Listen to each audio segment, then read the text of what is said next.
Hey guys, welcome back to my YouTube channel. আজি আমি discuss কৰিবলৈ ওলাইছো লক্ষ্মীনাথ বেজবৰুৱা দেৱৰ বিষয়ে। লক্ষ্মীনাথ বেজবৰুৱাৰ জন্ম হৈছিল 1864 খ্ৰীষ্টাব্দত আহতগুৰি 14 অক্টোবৰত।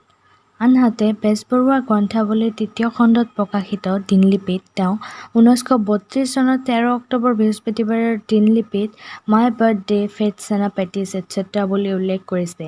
এই ফালৰ পৰা বেজবৰুৱাৰ জন্ম তাৰিখ 13 অক্টোবৰ বুলিও অনুমান কৰিব পাৰি। তেওঁৰ পিতৃৰ নাম আছিল দীননাথ বেজবৰুৱা আৰু মাতৃৰ নাম আছিল থানেশ্বৰী। 1891 চনত কলিকতাৰ যোৰাসাঁকৰ দেৱেন্দ্ৰনাথ ঠাকুৰ পৰিয়ালৰ জীয়াৰী প্ৰজ্ঞা সুন্দৰীৰ লগত লক্ষ্মীনাথৰ বিবাহপাশত আবদ্ধ হৈছিল। তেওঁৰ 4গৰাকী কন্যা সন্তানৰ জন্ম হৈছিল। গতিকে তেওঁৰ ৱাইফৰ নাম কি আছিল?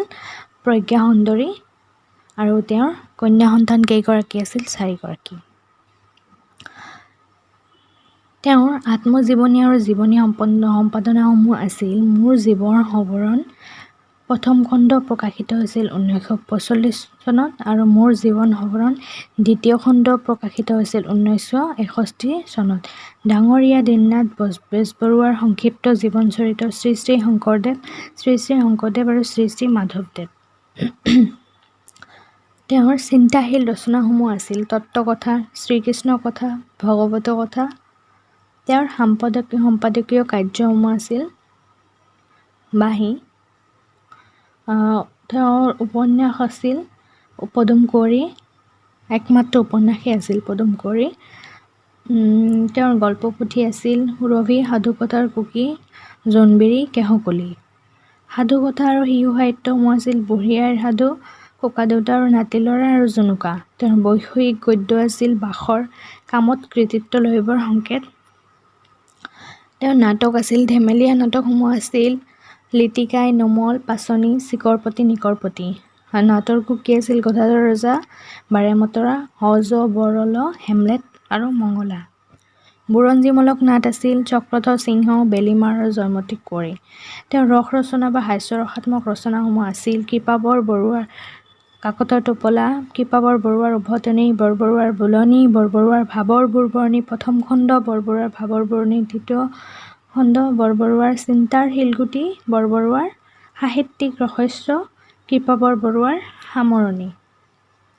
তেওঁ অসম ছাত্ৰ সন্মিলনীৰ সভাপতি আছিল গুৱাহাটী অধিৱেশনৰ 1916 চনত আৰু অসম সাহিত্য সভাৰ গুৱাহাটী অধিৱেশনত সভাপতি আছিল 1924 চনত।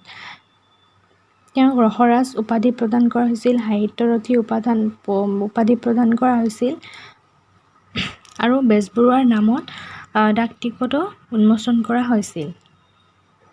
এতিয়া আমি কিছুমান ইম্পৰ্টেণ্ট কুৱেশ্যন এনচাৰ ডিছকাছ কৰিম। 1 নম্বৰ প্ৰশ্ন হৈছে লক্ষ্মীনাথ বেজবৰুৱাই কেতিয়া এণ্ট্ৰেন্স পৰীক্ষাত পাছ কৰিছিল? উত্তৰ হৈছে 1886 খ্ৰীষ্টাব্দত।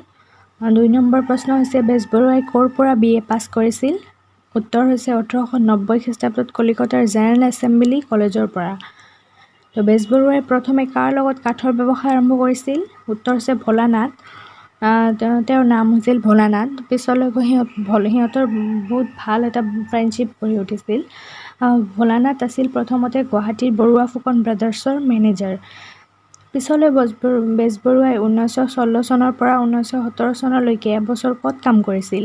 কলিকতাৰ ৱাৰ্ড কোম্পানীৰ অফিচত কাম কৰিছিল। পিছলৈ তেওঁ কাঠৰ ব্যৱসায়ৰ বাবে ক'ত থাকিবলৈ লৈছিল? তেওঁ পিছলৈ 1917 চনৰ ছেপ্টেম্বৰ মাহৰ পৰা সম্বলপুৰত থাকিবলৈ লৈছিল। 6 নম্বৰ প্ৰশ্ন হৈছে বেজবৰুৱাই 1889 চনত কি আলোচনী প্ৰকাশ কৰিছিল আৰু কাৰ লগত কৰিছিল? উত্তৰ হৈছে বেজবৰুৱাই চন্দ্ৰকুমাৰ আগৰৱালা আৰু হেমচন্দ্ৰ গোস্বামীৰ লগত 1889 চনত জোনাকী আলোচনী প্ৰকাশ কৰিছিল আৰু তেওঁ যেতিয়া কলিকতাত গৈছিল পঢ়িবলৈ তেতিয়াই তেওঁলোকক লগ পাইছিল। 7 নম্বৰ প্ৰশ্ন হৈছে জোনাকী আলোচনীৰ পিছত বেজবৰুৱাই আৰু কি আলোচনী সম্পাদনা কৰিছিল? উত্তৰ হৈছে বাহী 1909 চনত। 8 নম্বৰ প্ৰশ্ন হৈছে লক্ষ্মীনাথ বেজবৰুৱাৰ প্ৰথমখন কবিতা পুথিৰ নাম কি? উত্তৰ হৈছে কদমকলি 1913 চনত। 9 নম্বৰ প্ৰশ্ন হৈছে বেজবৰুৱাৰ একমাত্ৰ উপন্যাসখনৰ নাম কি? যিহেতু আমি আগতে পাই আহিছোঁ, এইটো হৈছে পদুম কুঁৱৰী।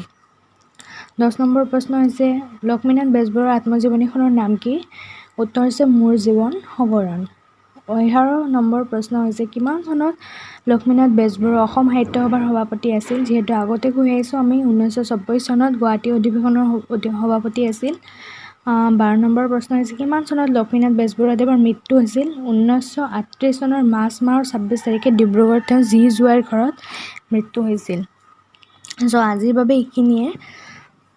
আপোনালোকে যদি মোৰ চেনেলটোলৈ নতুন আহিছে তেনেহ'লে ছাবস্ক্ৰাইব কৰিবলৈ নাপাহৰিব আৰু প্লিজ লাইক কৰিব আৰু শ্বেয়াৰ কৰিব।